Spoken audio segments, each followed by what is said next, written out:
संविधान में सामाजिक, आर्थिक और राजनीतिक न्याय का वादा है। ये वादा एक सुरक्षा कवच है जिसको तोड़ने का काम शुरू हो चुका है। लैटरल एंट्री और निजीकरण के जरिए ये सरकार आरक्षण को कमजोर करने का काम कर रही है। अगर लोकसभा में ये नतीजे नहीं आए होते तो ये संविधान बदलने का काम भी शुरू कर लेते। सच्चाई ये है अध्यक्ष महोदय कि आज संविधान बार बार इसलिए कह रहे हैं क्योंकि इस चुनाव में इनको पता चल गया कि इस देश की जनता ही इस संविधान को सुरक्षित रखेगी, कि इस चुनाव में हारते हारते जीतने से इन्हें एहसास हुआ कि ये संविधान बदलने की बात इस देश में नहीं चलेगी। आज जनता की मांग है कि जाति जनगणना हो। सत्ता पक्ष के मेरे साथी ने इसका जिक्र किया।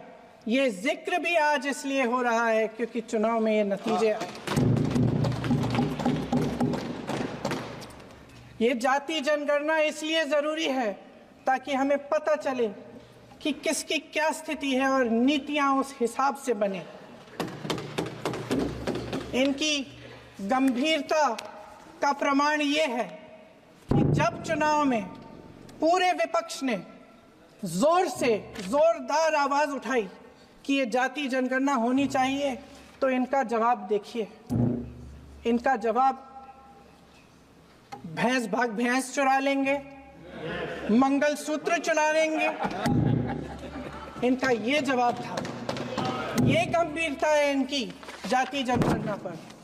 महोदय, हमारे संविधान ने आर्थिक न्याय की नींव डाली, किसानों, गरीबों और को जमीन बांटी, भूमि सुधार किया, जिसका नाम लेने से कभी कभी आप झिझकते हैं और कभी कभी उनका नाम धड़ाधड़ इस्तेमाल किया जाता है अपने आप को बचाने के लिए। उन्होंने HAL, BHEL, SAIL, GAIL, ONGC, NTPC, railways, IIT, IIM, oil refinery, तमाम PSU बनाए।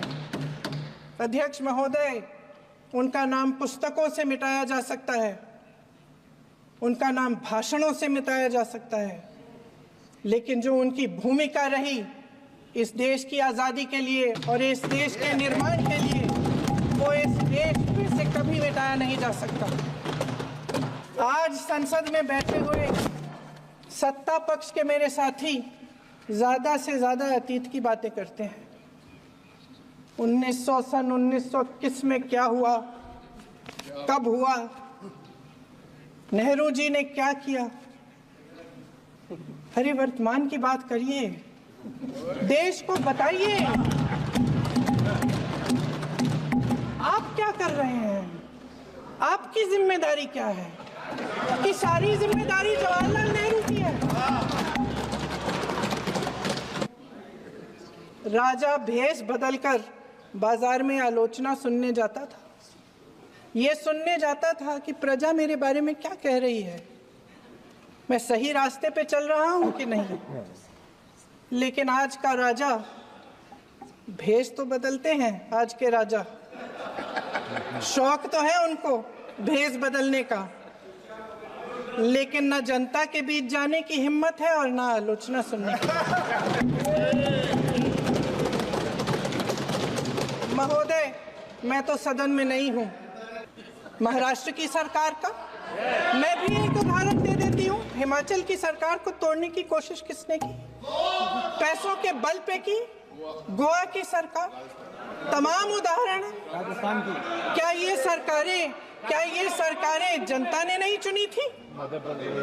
क्या संविधान इन पर लागू नहीं था? पूरी देश की जनता जानती है कि इनका, हंसती है, जानती है कि इनके यहाँ तो वॉशिंग मशीन है।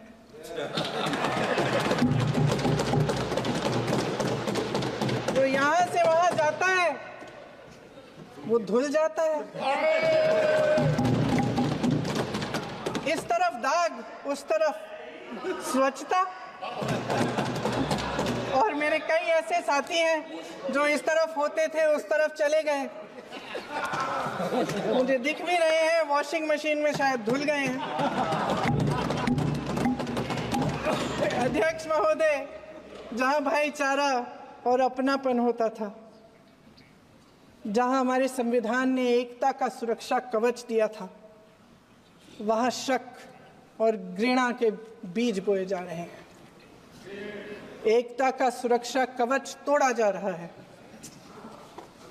प्रधानमंत्री जी यहाँ सदन में संविधान की किताब को यूं माथे से लगाते हैं, लेकिन संभल में, हाथरस में, मणिपुर में जब न्याय की गुहार आती है, उठती है, तो उनके माथे पे शिकन तक नहीं आता।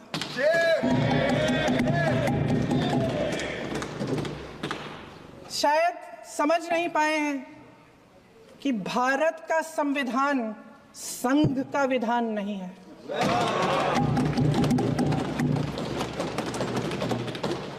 भारत के संविधान ने हमें एकता दी, हमें आपसी प्रेम दिया। उस मोहब्बत की दुकान जिस पर आपको हंसी आती है, उसके साथ करोड़ों देशवासी चले। करोड़ों देशवासियों के दिल में एक दूसरे के लिए प्रेम है, घृणा नहीं है। मेरे सत्ता पक्ष के साथी आज खड़े हुए और तमाम गिनती करने लग गए कि ऐसा हुआ, वैसा हुआ, 1975 में जो हुआ। तो सीख लीजिए ना, आप भी सीख लीजिए। आप भी अपनी गलतियों के लिए माफी मांग लीजिए। आप भी बैलेट पे चुनाव कर लीजिए। आप भी बैलेट पे चुनाव कर लीजिए। दूध का दूध, पानी का पानी हो जाएगा। आप राजनीतिक न्याय की बात करते हैं, सरकारों को पैसों के बल पर गिरा देते हैं।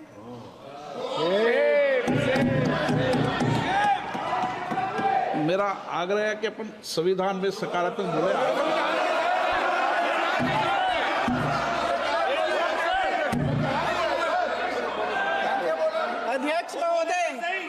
अध्यक्ष महोदय, सत्ता पक्ष के हमारे साथी ने एक उदाहरण दिया उत्तर प्रदेश की सरकार का, तो मैं भी एक उदाहरण दे देती हूँ महाराष्ट्र की सरकार का। मैं भी एक उदाहरण दे देती हूँ हिमाचल की सरकार को तोड़ने की कोशिश किसने की, पैसों के बल पे की, गोवा की सरकार। तमाम उदाहरण राजस्थान की। क्या ये सरकारें जनता ने नहीं चुनी थी? क्या संविधान इन पर लागू नहीं था? पूरी देश की जनता जानती है कि इनका, हंसती है, जानती है कि इनके यहाँ तो वॉशिंग मशीन है।